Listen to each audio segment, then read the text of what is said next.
नमस्कार। आज हम एक बहुत ही आम मेडिकल इमरजेंसी अपेंडिसाइटिस हाँ, पर बात करने वाले हैं। जी। और ख़ास तौर पर इसके निदान में अल्ट्रासाउंड की भूमिका क्या है, इस पर। हमारे पास द रेडियोलॉजी असिस्टेंट वेबसाइट का एक काफ़ी अच्छा लेख है इस पर। हाँ, बिल्कुल। तो कोशिश यही रहेगी कि समझें कि अल्ट्रासाउंड इसमें कैसे मदद करता है, क्या-क्या चीज़ें दिखती हैं। और ये ज़रूरी भी है क्योंकि अपेंडिसाइटिस पश्चिमी दुनिया में देखें तो मतलब पेट की सबसे आम इमरजेंसी है। करीब 8% लोगों को जीवन में कभी ना कभी होती है। 8%, ये तो काफ़ी ज़्यादा है। हाँ, और सोचिए, जब अल्ट्रासाउंड या सीटी स्कैन नहीं थे हाँ, तो लगभग 30% मामलों में पता ही गलत चलता था। 30%? इसका मतलब कितनी गैर ज़रूरी सर्जरी होती होंगी या फिर इलाज में देरी? बिल्कुल। और अब इन तकनीकों की वजह से ये गलती सिर्फ 5% रह गई है। तो ये तकनीकें वाकई बहुत महत्वपूर्ण हैं। अच्छा, थोड़ा ये समझते हैं कि ये होता कैसे है। मतलब अपेंडिक्स में ऐसा क्या होता है? देखिए, अपेंडिक्स ना एक तरह से एक बंद नली है, छोटी सी। तो उसमें रुकावट आना बहुत आसान है। रुकावट? किस तरह की रुकावट?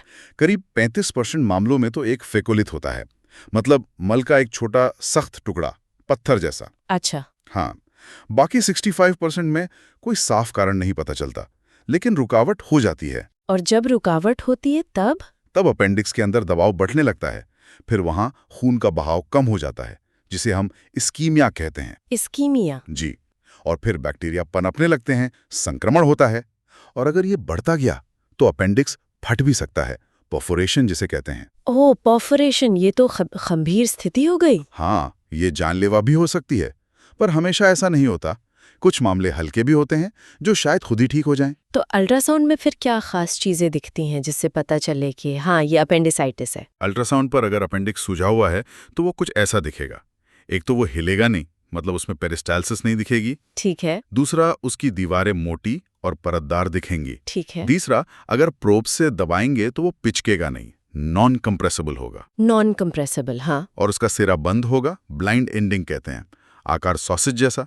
व्यास आमतौर पर 11 mm के आसपास होता है, पर 6 से 25 mm तक हो सकता है। और वो फेकोलिथ, वो पत्थर जैसा टुकड़ा? हाँ, वो भी करीब 35% मामलों में दिख सकता है जहां पर रुकावट हुई है।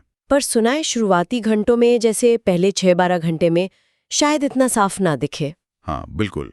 शुरुआती स्टेज में क्या होता है कि अपेंडिक्स का अंदर का हिस्सा ल्यूमेन। लुमेन वो फैला हुआ होता है, दीवार पतली ही होती है। और उसके आसपास जो चर्बी में सूजन आती है वो शायद ना दिखे। अच्छा। तो उस समय पहचानना थोड़ा मुश्किल हो सकता है। लेकिन वो जो आपने कहा चर्बी में सूजन, इन्फ्लेम्ड फैट, वो जरूरी संकेत है। बहुत जरूरी है। ये लक्षण शुरू होने के करीब 4 से 6 घंटे बाद दिखना शुरू होती है। पहले अपेंडिक्स से जुड़ी मिसेंट्री में। मिसेंट्री में? हाँ, मेसो अपेंडिक्स में। और मजे की बात यह है, जैसा लेख भी बताता है, कि अल्ट्रासाउंड इस सूजन वाली चर्बी को सीटी स्कैन से भी पहले पकड़ सकता है। अरे वाह, सीटी से भी पहले? जी हाँ। फिर धीरे धीरे आसपास की और चर्बी, जैसे ओमेंटम है, उसमें भी सूजन फैल सकती है। तो ये इन्फ्लेम्ड फैट एक बहुत ही महत्वपूर्ण क्लू है। और आपने वो परतदार संरचना की बात की थी, अगर वो बिगड़ने लगे तो? हाँ, अगर अल्ट्रासाउंड में दीवार की वो परतें साफ न दिखें या स्ट्रक्चर लॉस लगे, तो ये एक संकेत हो सकता है कि या तो परफोरेशन हो गया है या होने वाला है। ओह, और पेट में पानी जैसा कुछ, फ्री फ्लूइड? हाँ, थोड़ा बहुत फ्री फ्लूइड मिलना कोई बड़ी बात नहीं, लेकिन अगर ज्यादा पानी दिखे या वो गंदला सा दिखे, मतलब उसमें इकोज हों, तो वो परफोरेशन का शक बढ़ाता है। ठीक है।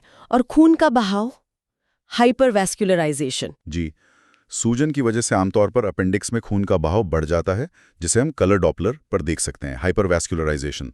हालांकि एकदम शुरुआत में जब दबाव बहुत ज्यादा होता है, तब शायद बहाव कम भी हो सकता है। कभी कभी ऐसा भी होता है कि मरीज काफी देर से आते हैं, 4-5 दिन बाद। तब क्या स्थिति होती है? कुछ अपेंडिसियल मास जैसा बन जाता है? हाँ, ऐसा होता है जब शरीर उस इन्फेक्शन को एक जगह समेटने की कोशिश करता है। ये दो तरह का हो सकता है, या तो सिर्फ सूजन की गांठ हो, जिसे अपेंडिशियल फ्लैगमोन कहते हैं, फ्लेगोमोन? या फिर उसमें मवाद भर जाए तो वो अपेंडिशियल एब्सिस बन जाता है। अच्छा, तो इनका इलाज अलग होता होगा? हाँ, फ्लेगमोन में आमतौर पर तुरंत सर्जरी नहीं करते, एंटीबायोटिक्स देते हैं, नजदीक से देखते हैं, मतलब कंजर्वेटिव मैनेजमेंट। ठीक है। और अगर एब्सेस है, मतलब मवाद है, और वो एक जगह रुका हुआ है, तो कई विकल्प हैं। या तो सुई या नली डाल के मवाद निकाल दें, जिसे परक्यूटेनियस ड्रेनेज कहते हैं, परक्यूटेनियस ड्रेनेज? या फिर तुरंत सर्जरी करें, या फिर कुछ मामलों में इंतजार भी कर सकते हैं। कभी कभी वो एब्सेस खुद ही पास की आंत में फूटकर निकल जाता है। अच्छा, एक और बड़ी दिलचस्प बात है इसमें, स्वतः ठीक होने वाला अपेंडिसाइटिस। ये क्या है? हाँ, ये भी होता है। करीब 10% मरीज बताते हैं कि उनको पहले भी ऐसा ही दर्द हुआ था, जो 12-24 घंटे में अपने आप ठीक हो गया। अपने आप? हाँ, माना जाता है कि शायद शुरुआती रुकावट खुद ही हट गई होगी। अल्ट्रासाउंड पर ऐसे मामलों में अपेंडिक्स थोड़ा छोटा दिख सकता है, पर उसमें खून का बहाव बढ़ा हुआ, हाइपरीमिक और आसपास सूजन वाली चर्बी दिख सकती है। लेकिन क्या ये भरोसेमंद है? मतलब ठीक हो गया तो हो गया? नहीं, इसमें दिक्कत यह है कि इसके दोबारा होने का खतरा बहुत ज्यादा होता है, करीब 50%। 50%? तो फिर इलाज तो जरूरी है। इलाज के मुख्य विकल्प क्या हैं? सर्जरी तो है ही। हाँ, अपेंडेक्टोमी यानी अपेंडिक्स को निकाल देना, जी। ये तो स्टैंडर्ड इलाज है। आजकल ज्यादातर लैप्रोस्कोपी से होता है। जी। लेकिन अब कुछ स्टडीज ये भी दिखा रही हैं कि अगर मामला बहुत शुरुआती है, हल्का है और कोई कॉम्प्लिकेशन नहीं है, तो शायद सिर्फ एंटीबायोटिक से भी इलाज हो सकता है। सिर्फ एंटीबायोटिक से? हाँ। बिना सर्जरी के? हाँ, लेकिन इसमें वही बात है, दोबारा होने का खतरा रहता है करीब 40% तक। और अगर अल्ट्रासाउंड में फेकोलिथ दिखा है, वो पत्थर, तब तो आमतौर पर सर्जरी ही करने को कहते हैं।